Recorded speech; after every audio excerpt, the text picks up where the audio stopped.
El tsunami que acaba de ocurrir en diciembre del 2004 en Asia, creo que es un ejemplo de la marcha de la humanidad. ¿Cuáles fueron las regiones más devastadas? Exactamente aquellas que estaban consideradas como las que mejor progresaban, las que más se habían adaptado al programa neoliberal. Aquellas que habían hecho inversiones, que se habían modernizado, que se habían puesto a la altura de los tiempos. Habían sacado los corales que había en sus mares para explotarlos turísticamente, había que hacer playas donde la gente pudiera bañarse, habían sacado los manglares, si no las playas no podían ser lo suficientemente eficientes, que son bosques que están en el agua que defienden. Esos lugares fueron totalmente destruidos. En consecuencia, esos países citados como ejemplo, dicen, miren qué bien cómo se han modernizado, lo que pueden hacer, que pusieron playas, campos de golf, spa, hoteles de 5 estrellas, toda esa cosa maravillosa, todo eso desapareció, porque la naturaleza arrasó con todo, ya que las barreras naturales que existían en esa zona, corales y manglares básicamente, desaparecieron. El progreso las había sacado, esta idea estúpida del progreso.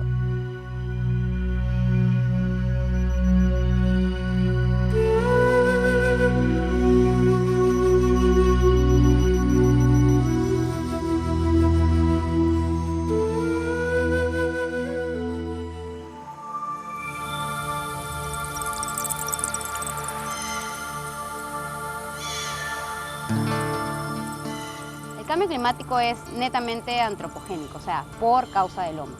¿Cuáles son las causas? La quema de combustibles fósiles, gasolina, diésel, carbón, todo lo que significa industrializarse, generación de energía, todo quema combustibles. Y la otra es la tala de bosques o la deforestación. ¿Por qué? Los combustibles fósiles contienen carbono. ¿Ya? Cuando tú oxidas el carbono, haces una reacción química, genera CO2, que es uno de los principales gases de efecto invernadero. Entonces, al quemar muchos combustibles, lo que estás haciendo es aumentar la concentración de CO2 en la atmósfera y eso hace que la Tierra se caliente. Yo quería mostrarles acá cómo el mundo, distintas instituciones mundiales científicas están modelando cómo podría calentarse la Tierra. Lo más frío es el azul, lo más caliente es lo rojo. Se estima que en los próximos 100 años la temperatura podría subir entre 1 grado y 5.8 grados centígrados, cuando el siglo pasado solamente subió 0.5 grados centígrados. Se estima también que podríamos tener la época más caliente de los últimos 10.000 años.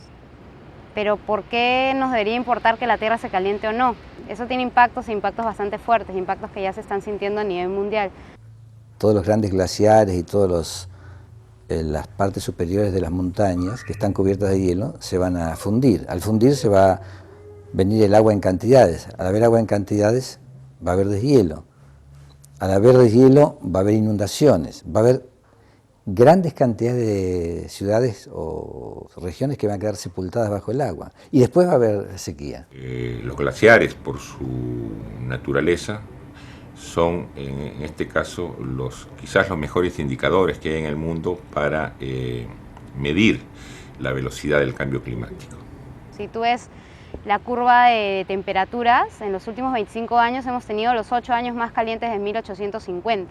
Eso tiene impactos. Uno, por ejemplo, las capas glaciares y las capas polares se derriten. Eso hace que el nivel del mar suba y se estima que podría subir hasta 1. Eso significaría que varias islas podrían desaparecer, que zonas costeras estarían totalmente cubiertas y totalmente afectadas. Y se ha podido comprobar de que hay un retroceso glaciar sostenido durante los últimos 15 o 20 años. Este retroceso es de alrededor de unos 15 metros lineales por año. Quiere decir que la frontera de hielo se está retirando a una velocidad de 15 metros por año. En Perú tenemos más del 70% de los glaciares tropicales del mundo y estos glaciares alimentan a nuestros ríos de la costa, o sea, significan agua para el consumo humano, agua para energía, agua para agricultura, agua para minería. Lo que hemos visto es que en los últimos 30 años más o menos se ha perdido el 22% de la superficie glaciar y se estima que para el 2015 todos los glaciares por debajo de 5.500 metros van a desaparecer. Hay gran parte de la humanidad que está en riesgo de desaparición, porque al deshielarse las montañas desaparecen pueblos, y al deshielarse los glaciares va a aumentar el nivel del mar, va a haber islas enteras que van a desaparecer, hay muchas zonas costeras que van a desaparecer, es un drama realmente de proporciones inimaginables, no hay cómo solucionarlo. Hay un instrumento específico que es el Protocolo de Kioto, que es súper importante y ha entrado en vigor justo el 16 de febrero de este año, y que lo que obliga es a los países industrializados a reducir sus emisiones para el 2012 con respecto a los niveles que tenían en 1990. Es decir, es una emisión, una reducción neta. Y ahí todos los países han firmado ese protocolo, menos Estados Unidos y Australia. Y la verdad esto es una pena porque Estados Unidos representa el 25% de las emisiones del mundo. Esto puede darle la pauta de la gravedad de lo que está ocurriendo. Es tan, pero tan grave, que los otros países, aún en detrimento de sus economías, deciden firmar los protocolos de Kioto y seguir adelante con ellos, a pesar de que Estados Unidos no los firma. Porque se dan cuenta que si no lo hacen, se van a quedar sin el planeta. El horizonte que más preocupación nos debería dar es el que está asociado a los cambios climáticos, ¿no? Es el que sí puede afectar el régimen hidrológico, ¿no? Y que ya se estima que podría ser un 20-25 años, ¿no? El fenómeno del Niño ya se da también, las inundaciones y las sequías ya se dan también. Lo que hace el cambio climático es exacerbar esas condiciones. En el Perú, si tú ves el patrón de emergencias por desastre, en 1995 teníamos más o menos 250 emergencias. En el 2003 se han registrado 1.300 emergencias. O sea, tienes una tendencia creciente. 6 veces han crecido las emergencias en el Perú. Y 72% de esas emergencias son de origen climático. Huaicos, aluviones, inundaciones, sequías.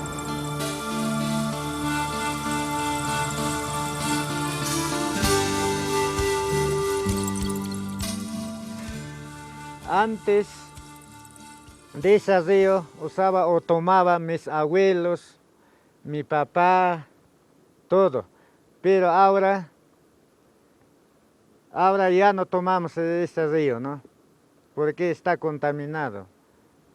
Con esa agua antes bebíamos, tomábamos nuestro animal y nosotros también.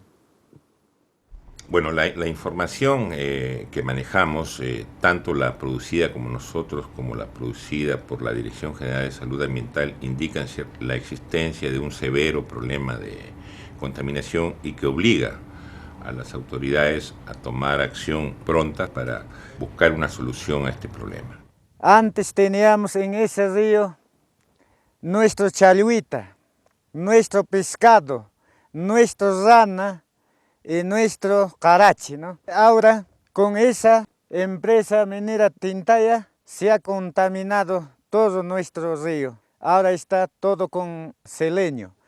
Para nosotros, claro, nos ha puesto ese pelita a la empresa Tintaya. Recién un año estamos tomando esa agua potable. Tomando de este río, nuestros animalitos abortan. Nuestras ovejas, vacas, llamas, cada rato abortan. Ciertamente que la mayor contaminación que afecta a nuestros ríos proviene de la actividad minera, ¿no? El caso de la minería siempre es crítico, ¿no? Básicamente porque en su composición van metales pesados, ¿no? que contaminan pues, los medios acuáticos fundamentalmente. Antes nos traía de la empresa para tomar. Esas otroplas nos llenaba, en cisterna nos traía, entonces nos llenaba. Ese agua duraba 15 días nada más. De 15 días recién nos traía. Apenas nos alcanza para consumo humano. Para regar no tenemos agua, nada. En el caso que existiera un caso flagrante de contaminación, un daño al ambiente, no dudaría ni un minuto en tomar acciones y organizar a la población y hacer que la empresa minera pare. Y otro de los problemas es que justamente nuestros ríos costeros, ¿no? Sirven básicamente como zonas de vertimiento, en la cual van todas las aguas residuales de las industrias y de las poblaciones, ¿no? Entonces, ¿esto qué tiene? Que finalmente las pocas fuentes de agua con las cuales contamos tienen problemas también de contaminación. Todas las aguas residuales que llegan finalmente a estos cuerpos de agua la inutilizan para un posterior uso, ¿no? Las aguas del río Rímac se encuentran muy contaminadas y aquí encontramos la presencia de basura, pero también de una serie de elementos químicos fruto de todas las actividades realizadas en la parte alta de la cuenca. Tal como vemos ahora, esta agua no es apta para el consumo humano, pero tampoco puede ser utilizada por los animales y mucho menos puede ser utilizada para otras actividades como la agrícola. El tema es entonces cómo evitar que estas aguas, que esta contaminación siga afectando nuestro río y por tanto nuestras vidas. Para tocar el caso del RIMAC, por ejemplo, estamos haciendo evaluaciones en las cuales nos indican que obviamente hay empresas que vierten, ¿no?, en forma indiscriminada sus efluentes, ¿no?, a este río Rímac, que es finalmente de todos los peruanos de la ciudad capital. Bueno, las tenemos identificadas, es Leche Gloria, hay una fábrica de jeans, Lavallín, está la industria Cola Real, entre las que recuerdo. Sabemos que Cola Real ya está haciendo sus trabajos como para poder conectarse a nuestro colector Campoy, así que esperamos que, siguiendo el ejemplo de Cola Real, las demás industrias puedan hacer gestiones con CEAPAL para conectarse en breve plazo. Entonces, hay necesidad que haya una mayor conciencia de esto, ¿no?, de que todo vertimiento, en este caso a las aguas, si no es tratado adecuadamente, va a significar una afectación que luego va a repercutir contra nosotros mismos, ¿no? En el Perú se supone que al año 2020 se habrá triplicado la demanda de agua y la contaminación, por supuesto, ¿no?, por la minería, la actividad doméstica y el riego, que vierten mayormente sus aguas a los efluentes de forma directa, o sea, a los cauces. Este es el río Guatanay, que cruza la ciudad del Cusco. Sus aguas están tan contaminadas que no sirven para el consumo humano ni para la agricultura. Es un río muerto. Ha habido pues un gran descuido en tratar este tema. Creo que este es un tema que merece la inmediata y urgente atención de parte del Estado y la sociedad, porque son los únicos recursos que contamos ahora y no podemos permitirnos el lujo de ir perdiendo calidad, porque esto en términos generales significa una menor disponibilidad para las distintas actividades económicas y el abastecimiento poblacional que demanda el país. Si seguimos contaminando nuestras aguas por las poblaciones, por la industria, por las minas, usted dentro de 10 años abrirá el caño y no caerá una gota de agua. Los pobladores de Piura arrojan sus excretas al río Piura, convirtiéndolo entonces en una cloaca. No se han desarrollado pues en más de 20 años, 30 años, ninguna inversión para el tratamiento de las aguas hervidas. Todo tiran pues animales muertos, basuras, todo clase de desperdicio. Tira la gente acá al río y eso no debe ser, pues la agua sobre todo sirve para allá abajo, el bajo Piura dicen que sirve para sembrar plantas, la toman la gente, la toma por allá, la coge para cocinar, bañarse, lavar. Y para mí me parece pues que no está bien que esté así el río, en esta forma como está. Actualmente, en el mundo, cada año, 2.200.000 personas fallecen por el uso de aguas contaminadas. Al momento ya tenemos problemas, ¿no? Por ejemplo, aquí, específicamente en el CONAN, estamos trabajando a través de un grupo de coordinación con CEDAPAL, ¿no?, así como con el Ministerio de la Producción, con el Ministerio de Agricultura a través de INRENA, ¿no?, con el Ministerio de Salud a través de DIGESA, porque ya hay indicios de que la planta de tratamiento de la tragea no tendría la capacidad de tratar todos los contaminantes que llegan, ¿no?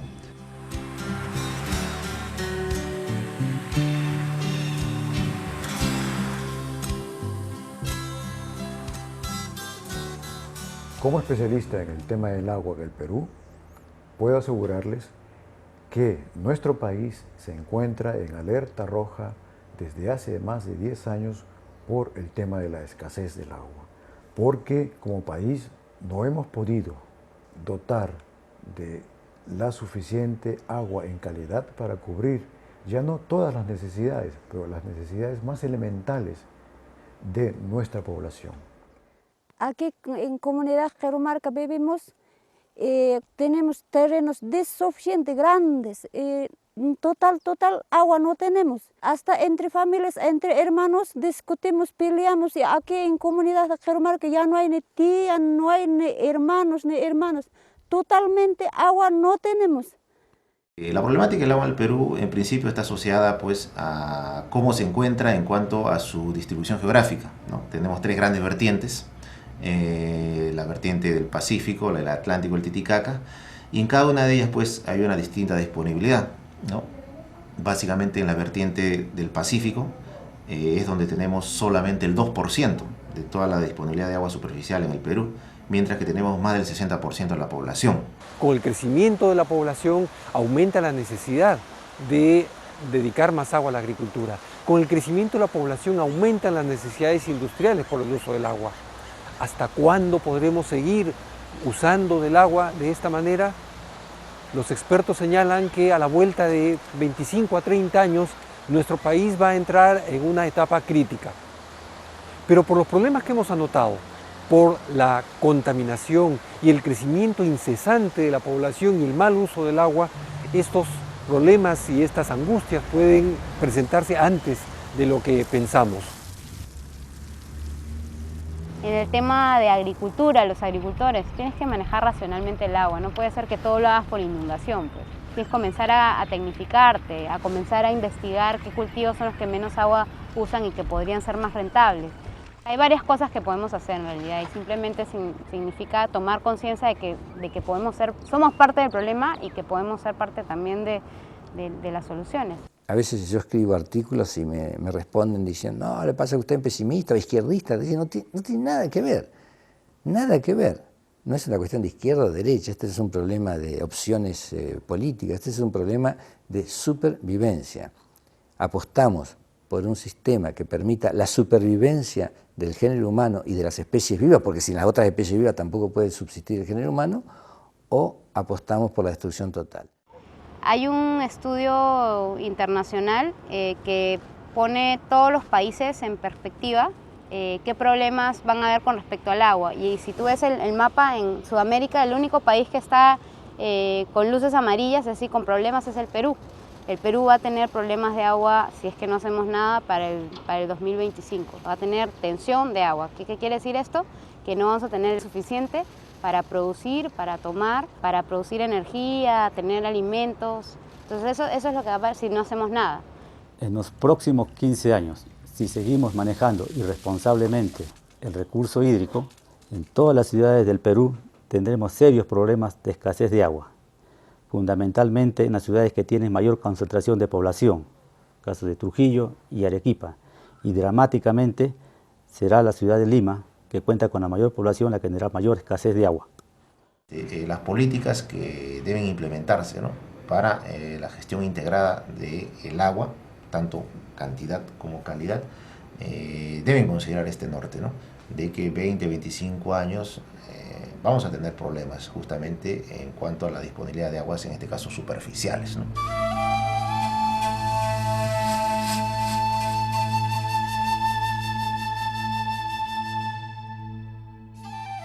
Se puede aprovechar, por ejemplo, la tecnología que los moches, los chimús desarrollaron de transformar el fenómeno del Niño, en vez de un desastre, en una oportunidad. Ellos utilizaban esta fuente como recarga subterránea por un lado y por otro lado para regar sus desiertos. En el antiguo Perú, los incas aprovecharon óptimamente los recursos agua y suelo.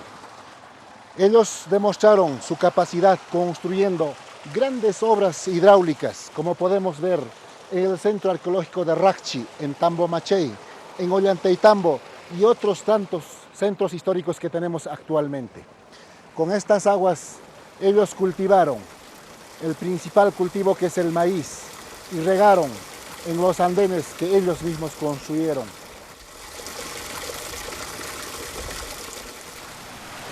Los centros arqueológicos nos demuestran que ellos no solo utilizaban eficientemente el agua, sino que ellos convivían con ella, la criaban el agua, la querían, y ellos brindaban grandes rituales como reconocimiento, como pago de convivir, de estar junto con ella, porque para ellos significaba la vida misma. Nos encontramos en el distrito de Mozollacta, provincia de Acomayo, Cusco. Aquí podemos ver un acueducto inca, un puente por donde por encima pasaba agua. Antes los incas manejaban bien sus recursos naturales, por tanto había suficiente cantidad de agua. Ahora ya no existen esas aguas, pero aún nos quedan otras fuentes como esta laguna. Estas fuentes o recursos que nos quedan debemos cuidar para que no ocurra los pronósticos que se vienen dando muy cercanos, que a miles, millones de personas nos va a faltar agua. Esta agua para nosotros es como una madre. Nos sirve para regar para nuestros maizales. Y segundo lugar, antes tomábamos de acá agua de esta laguna.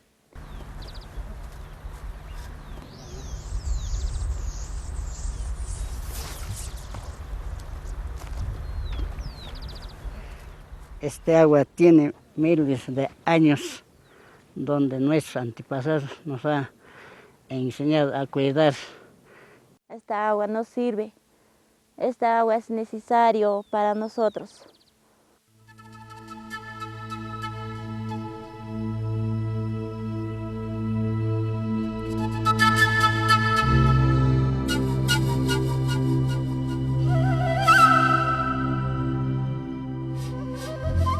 Yo no estaría seguro de decir que habría guerras a nivel global por el agua, ¿no? Pero sí podría decir de que se van a producir conflictos severos, muy violentos a nivel regional, a nivel local, teniendo como origen la apropiación del agua. Nosotros somos el origen del río Amazonas.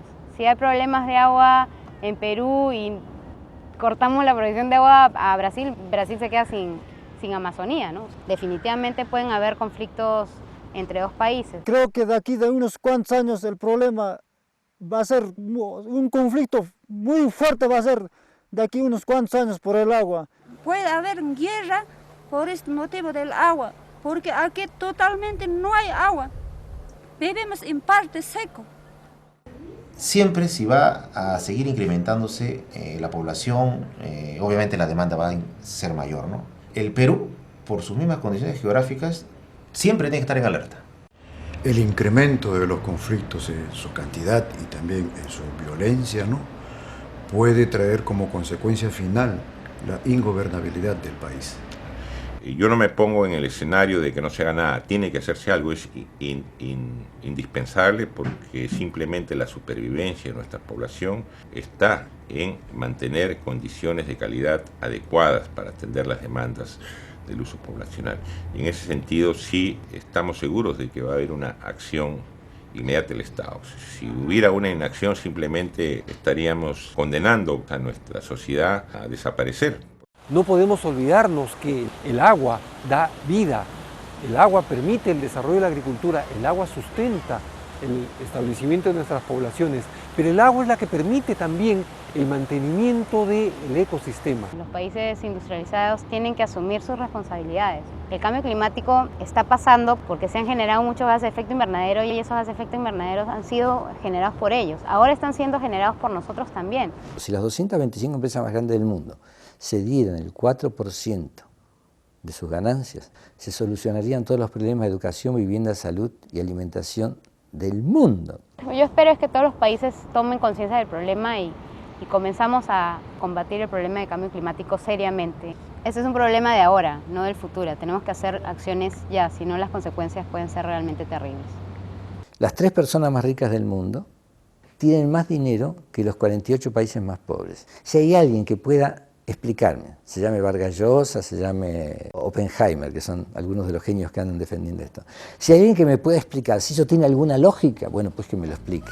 Yo no lo entenderé nunca.